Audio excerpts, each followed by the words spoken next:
देखो भाई लोग, वो मूवी आई है जिसको देखने सब लोग मरे जा रहे थे, तो मैंने सोचा चलो मैं भी मर ही जाता हूँ। तो अखंडा 2 देखी मैंने थिएटर में, 2D में देखा। बाय द वे इसका 3D वर्जन भी आया है एंड शायद 3D में अखंडा अवतार को टक्कर दे सकती है।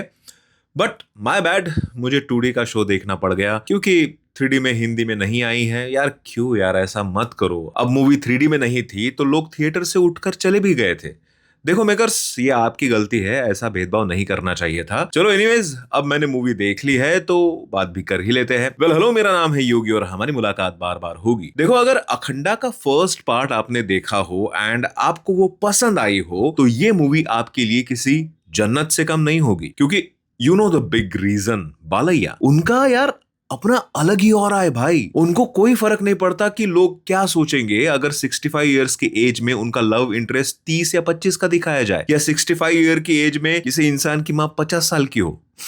बट ओहरा दिखाना जरूरी है भाई। वैसे आपने अगर अखंडा मूवी देखी है तो मतलब पहले पार्ट की बात कर रहा हूं, तो इसके सेकंड पार्ट की शुरुआत उसी फिल्म के एंडिंग से होती है and it's actually connected to part 1। अब इस पार्ट में क्या है ना कि देश पर बनाई है दुश्मन महाकुंभ मेले का सहारा लेकर इंडिया को नुकसान पहुंचाना चाहता है, तो इसमें मिलिट्री वगैरह या इंडियन आर्मी या इंटेलिजेंस के लोग थोड़े ही ना काम आ सकते हैं भाई। यहाँ काम आएगा एक ऐसा इंसान जिसको तंत्र सिद्धि वगैरह आती हो। बट ये तो बस एक सब प्लॉट है भाई। इस फिल्म में 2 स्टोरीज है। एक अखंडा के माँ की भी है कि वो अपने बेटे को देखना चाहती है, लेकिन वो पिछले पार्ट में कहीं दूर चले गए थे। तो उस माँ का अपना एक सपना है कि उसके चिता को अखंडा ही अग्नि दे, नहीं तो आत्मा भटकती रह जाएगी। तो क्या अब अखंडा अपनी माँ को अग्नि दे पाएगा, या क्या वो दुश्मनों से अपने देश को बचा पाएगा? अगर जानने का शौक है तो जाओ इस मास्टरपीस बोला भी नहीं जा रहा है मेरे से, पता है।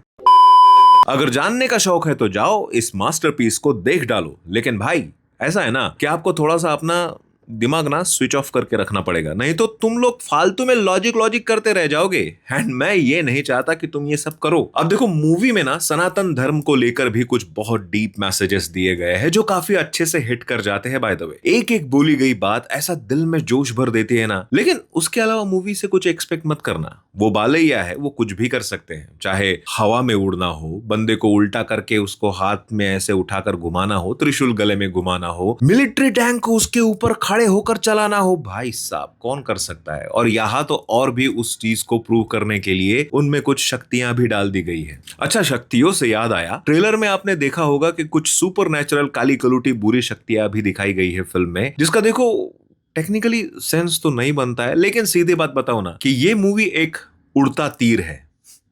लेना है तो जाओ देख लो। बट एक बात तो है भाई, बालैया सर का अखंडा रूप इतना पावरफुल है ना कि आई बेट वैसा रोल कोई इंडियन एक्टर नहीं कर सकता। वो रोल एक्चुअली बहुत सूट करता है उन पर। वो बड़ी बड़ी आंखें दिखाना, वो हमेशा एग्रेशन में बात करना, उनके डायलॉग डिलीवरी स्टाइल, और हिंदी में तो और भी गजब है भाई। सच में ऑरा है। बाकी सब तो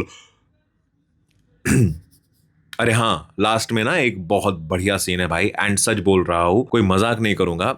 अखंडा अपने माँ की चिता को आग लगाने जाता है कि नहीं, वो वाला सीन जो बना है ना, उस सीन का प्रेजेंटेशन आई गेस सबको पसंद आएगा। बाकी फिल्म एक तरफ, वो लास्ट वाला सीन एक तरफ है। तो अगर मेरे को उस एक लास्ट सीन के लिए स्टार्स देने होते ना तो मैं 5 आउट ऑफ 5 दे देता दिल खोल के। पर ओवरऑल इस फिल्म ने जो मेरे पे छाप छोड़ी है ना, उसकी वजह से मैं दूंगा अपने आप को 2 इंजेक्शंस, क्योंकि ट्रीटमेंट की जरूरत पड़ सकती है अब मुझे। चलो बाय।